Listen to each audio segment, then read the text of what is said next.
Hi everybody, welcome to my channel Frugalissima. My name's Sam. This is where I talk about all things sewing. Thank you for joining me today. I'm here to talk about all the things that I made during the month of March and reveal my Sew Frugal 23 mix. First of all, thank you to everybody who has taken part in Sew Frugal 23. It's been outstanding this year. Ruan and I at the Yorkshire Sew Girl have been absolutely blown away by the enthusiasm that everybody's shown for the challenge. Each year it seems to get bigger and better. I think we've created a bit of a monster. So I've no idea where March has gone. It's just flown by, and how I've managed to get anything made, I don't really know.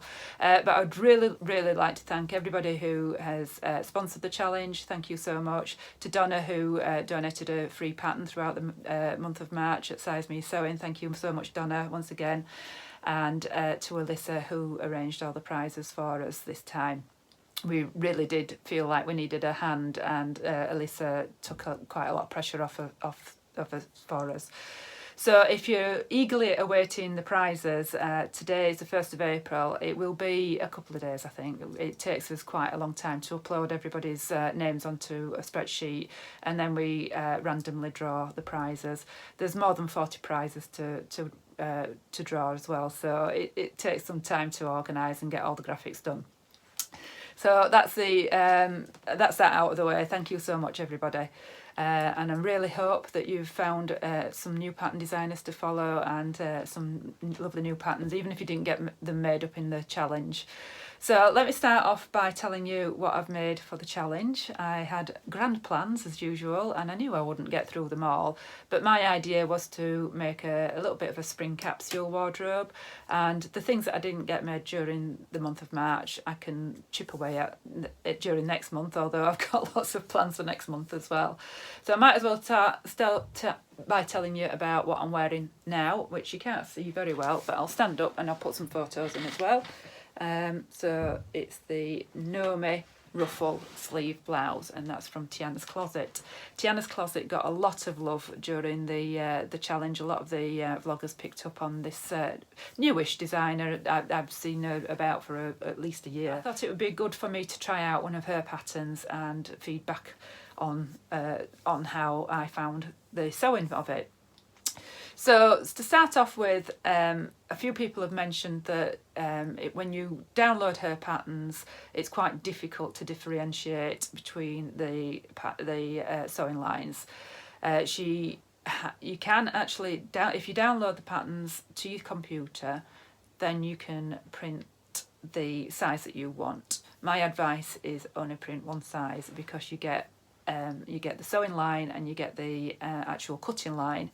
And if you do three sizes rather, like I did, it's quite difficult to differentiate which is which, because there's no they usually use dots for one and dashes for another and what have you. That's not on her patterns, and it's not coloured neither, so it's really difficult to tell. What I ended up doing was I just measured it out, because I knew that there was a 1 centimetre seam allowance, so I just measured out from the 1 centimetre seam allowance and cut round that and got round it that way.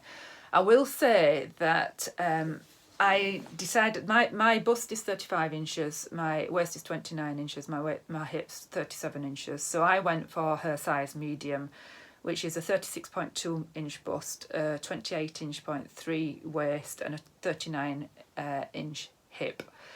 I'm finding it a little bit tight across here, but that could be that I've cut it out incorrectly from, like I said, the mistake that I made with printing 3 patterns on one.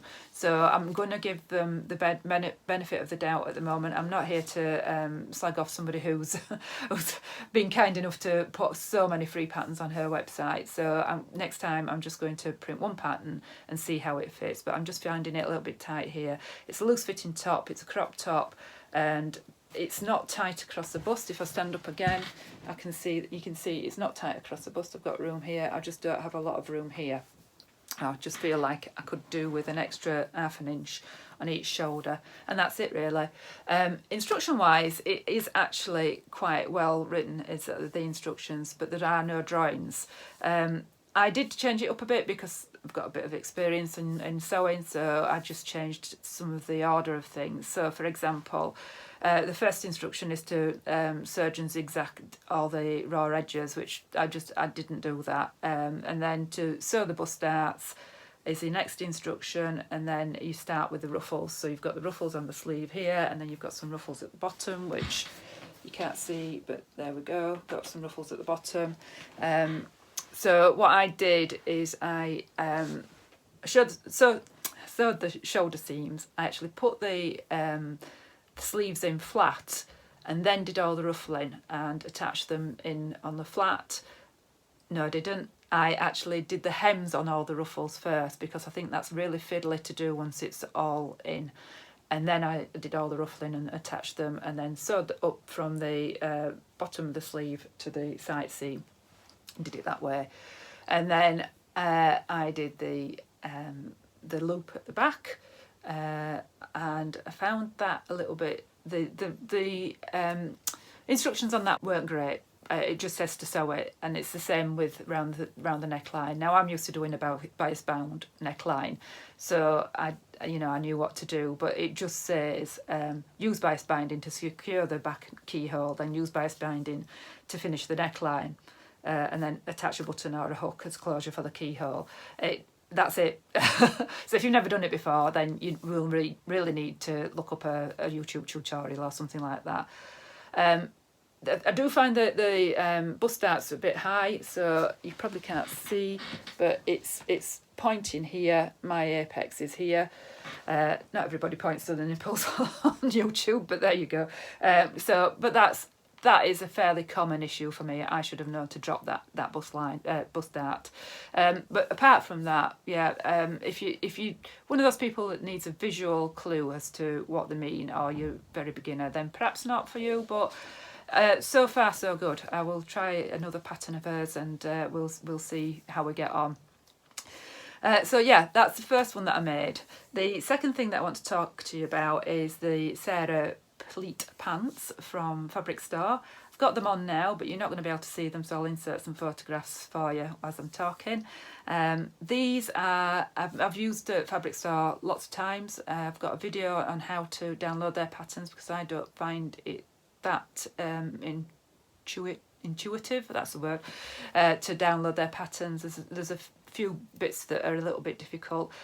I find their instructions to be really good. There's a zip fly in these, and if I stand up I'll show you. Let's see if I can show you. So you've got a zip fly in these. I won't stand up because I've knocked my mannequin over otherwise. So yeah, what they do on their instructions is, if, for example, if you've got an insertion of a zip fly, they send you over to a separate part on their blog post rather than having it all, in that blog post. But other than that, it's absolutely fine. So I made the size 8 to 10. That's for a 29 inch to a 30 inch waist, and like I say, I'm a 29 inch waist, 39 to 40 inch hip. And the finished waist would be 31 inches, and the finished hip would be 41.5 inches. So in theory, these should be really too big on me on the hip, and that is usually what I find. I'm wider on the waist than I am in the hips. I'm quite a boyish figure. I haven't found that really. I have found they were a bit too big in the waist. So I think if I were to make these again, I'd probably go down a size. But everything else, added up fine. I did put an inch on the length because I've got long legs, so I knew to do that. And they're hitting me where I want them to hit me. They are supposed to hit just above the ankle bone. These are great for me where they hit. If I've not put that extra inch in, I feel like I'd have felt they were too short for me. So yeah, they are not supposed to be oversized. Obviously, trousers they're not baggy trousers, but they're supposed to be sort of a loose fitting trouser. They're not supposed to be tightly fitting, and that's what that pleat does. It gives you that extra sort of leeway for a big dinner, which I like. But yeah, the instructions for the fly zip were fine. They've got little belt loops on, which is great if you want to just I like a belt loop because it just brings them up to your waist if they are a bit too loose, but I think I will go down a size next time. I made them out of some rami, which is a fibre made out of nettles, I believe, and I got those from Fabworks. This fabric for this, I forgot to mention, I got this from a local market, so, and he's no longer there, so I can't really I can't give you a link for that one. But I think these trousers are still. This ram is still available from Fabworks, and it's a beautiful. They call it a Aegean blue. It's a beautiful blue colour. So yeah, love them. Really comfortable, and a lot more comfortable than wearing jeans around the house. Actually, I've had them on all day, and really nice and comfortable. Anything else to say about the set? But yes, the instructions are good. I made them. I think I only had 2 meters of fabric, and it said 2 yards. So I would say that I've just squeezed them out of that amount of fabric. So I possibly might have only had 1.5 meters, because I think that's my go-to. I will double check and put that on the screen.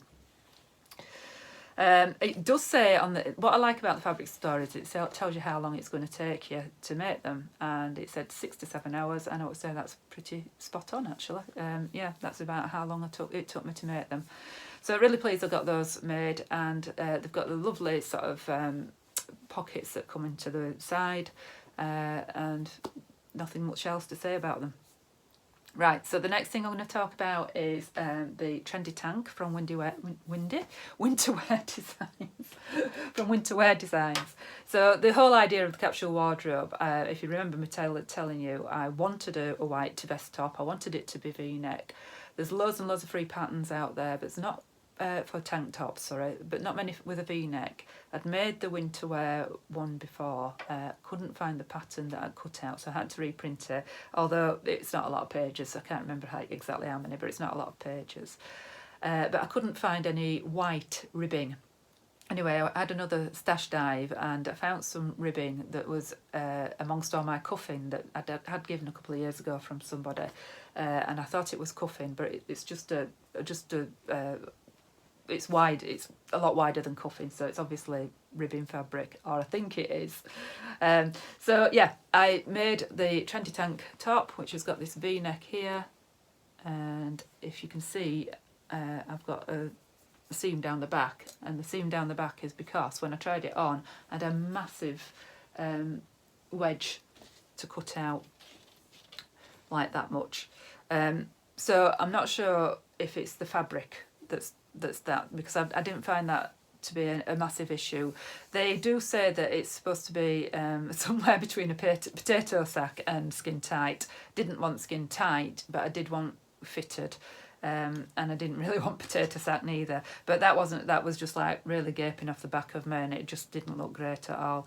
So I took that wedge out, and then I took a wedge out of the side seams as well. There's over 1 inch there I've taken out of each side seam. I made their size 8, and for that it would have been for a 36.5 inch bust. Like I say, I'm a 35 inch bust, so I could have easily gone down a good size or 2 on that one. But it's like anything in knit fabrics, it's entirely dependent on the knit that you'll use, really. You've got to be really confident that knit, either if you're going for something loose fitting, then it doesn't matter, but if you're wanting something fitted, then you've got to be confident that knit's going to fit you, really. It is a free pattern, is this, if you join their Facebook group. So you need to join the Facebook group, and then you get a code to get the free pattern. Otherwise it's $7.95. It is well worth joining up Winterwear Design newsletter, because she sends out a newsletter every week, and you get one of her patterns for $3, so it's definitely worth it. Yeah, so, and Winterwear have been one of our sponsors, so once again, so they've been very generous. So yeah, what else to say about this? Sews up really easily. This was the first thing that I got finished. Although I cut out the trousers first thing, this was the first thing that I got finished, and I thought it was just a quick, easy win to make sure I got something done for my own challenge. So yeah, if I made it again, I would definitely size down, and probably use something that's got a bit more elastane. I think that was my issue. There's not a lot of elastane in this ribbon. It's dependent on the actual ribbon to recover.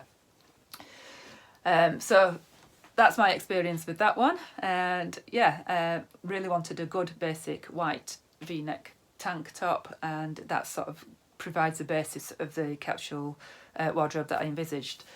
So coming on to what Mandy's substitute is wearing. And this is the tunic, and I think it's called the Frau Mayer's tunic or Andrea tunic. I don't know why it's got two names, from Hemmers Itex DIY, and this is a German website. And if you watched my previous video, you'll know that I had a few trials and tribulations with this one. So there are no seam allowances included on this one. You have to add the seam allowances, so we're a little bit like this as to whether I was going to make it or not. Anyway, I went down the route of actually tracing it out and adding the seam allowances. I traced a size 38, which according to their sizing chart would have put me 34.5-inch bust, 32-inch waist and a 38-inch hip. So just on the waist it would have been too big, but it's not fitted around the waist. And when I added this 1 centimetre seam allowance, it was really, really too big for me. So I cut it down to their smallest size and didn't add a seam allowance, and it was still quite big. Although I did another toile after the out of the blue duvet cover. I just recut it. I did talk about that before. So I recut it, and I still found it a little bit big. That's probably when I should have called it a day. But Tenacious is my middle name. And I continued. Now, all the fabrics that I chose, or that I intended to use, I didn't have enough, and that's because it is quite big. So Yellow Ferrando was coming up, and I really wanted to take part, and I thought to myself, I haven't got any fabric that's yellow. And then I remembered that I got this in my stash that I think I bought it during lockdown, and you don't have to use completely yellow fabric. So I thought this is a perfect opportunity to use this. So I started sewing it up. And do you ever have a project where you fall out of love with it halfway through? And I thought, I don't know whether when I tried it on, I felt like the fabric was wearing me, and that's just not me. So anyway, I continued to make it, and I think I will wear it. The other alterations that I made to it are that I reduced this sleeve, so it's supposed to finish sort of there, and I just didn't like it on me at all, so I brought it up quite a bit and then put a cuff on it, and I've brought the hemline up as well. So if I just swizzle her around, you can see that it's got this big pleat in the back here. So I reduced that by about an inch, I think, as well as bringing it in, and it's still quite big on me. And it's got two side pockets. I loved the image that was on their website. I just don't love it on me at the moment. Might get to like it in the summer. It might be a nice swishy easy dress to flounce about in, but at the moment I don't love it. Which is a shame, really. Those were the mates that I was going to make for our challenge, which is Sew Frugal 23. I ended up making this for Sew Yellow Ferrando. And the other three things I'm really pleased that I got made. Not perfect, but I'm really pleased that I got them made. So the other things that I made, one is something that I actually made in February that I was wearing whilst I did my February Mates video, and then forgot to show you. And that is the Avid Seamstress culottes. So I'll just give you a quick flash of them here. So you've got a little pleat here at the front, little darts in the back. You've just got a zip on the back, and then you've got side pockets, and I love these. Fabric came from IKEA, £4 a metre from IKEA, 100% cotton, and I've worn them loads. I really I love them, and I was going to put them on as a class at the sewing studio, but I've not got around. It takes quite a bit to sort of sew something up and then get it online and what have you, and I've just not got around to doing it. But yeah, I thought they would be a really good, easy introduction to trouser making for somebody who's not actually made trousers, because they're not overly fitted. I made a size 3 and these, and I would say I could probably go down to a size 2. That size 3 is for a 29.5-inch waist and a 39-inch hip. Hips doesn't matter too much because it's not fitted over the hips, but I do feel that I've got plenty of room in them again, so I will probably go down a size. The pattern was actually free with a Simply Sewing magazine. I think it's about is it about £18.50 if you buy the printed version from Avid Seamstress, but you can download it for cheaper. So yeah, that really love those, worn them loads. Forgot to tell you about them, sorry about that. The other little thing that I made was during one of the classes that we had on at the sewing studio, and this was run by Katie, who was doing a skirt pattern drafting course. So that was over a full weekend, and I joined in the classes. It was to make an A-line skirt, and you just used a bodice block, and then you can design your own once you've got it to fit. So I sort of joined in with a class, and because I'd recently made the New Look skirt, which I showed you in the last video, it had a back zip on it, so I decided to do a fly zip at the front of this one, and then we put some little we call them cargo pant pockets at the front here, and I just made it nice and short, brought it in the A-line in a little bit, and then I just did a little detail on the inside of the pocket there, and really love that. Yeah, and obviously I can't tell you about the sizing because it's my sizing, it's made to my block, but yeah, really enjoyed that course, and it's a skill that I've got for life, and a bodice block that I've got to make my own designs by. And the other little thing that I've made that was also at the sewing studio, we did arm knitting last week, so not sewing but what fun we had, and how quick. So we started with a 2 kilogram ball of wool, and I'll insert photos as I'm talking, and you just do it on your arms, and it's so quick and easy, it's unbelievable. So if I've got that class on again, I will let people know, and you can join that class. Really enjoyed that. So that's it for my March makes. I will be back quite soon because there is the Sew April Blouse Challenge on, and I'm going to do some free patterns for blouses so that you can take part in that one. And then the Selfless Sew April 23. That's also, I think I'm on the 22nd, my video for that one. So I will be talking about my ideas for sewing for others on that video. And I'm sure I'll be back with other videos as well. I did listen to, if you listen to Check Your Thread podcast, Zoe was talking to Portia Laurie, who we used to do the Refashioners challenge, and I think she's bringing that back. So I might be doing a bit of refashioning during the month of April as well. I'll be back to talk to you about all that sometime soon. So thank you so much for watching. Thank you so much to anybody who's donated to my Ko-fi account. That's very generous of you. Thank you so much. I don't tend to talk about it too much, but thank you so much. And again, thank you to everybody who joined in with the challenge. I will speak to you later. Bye.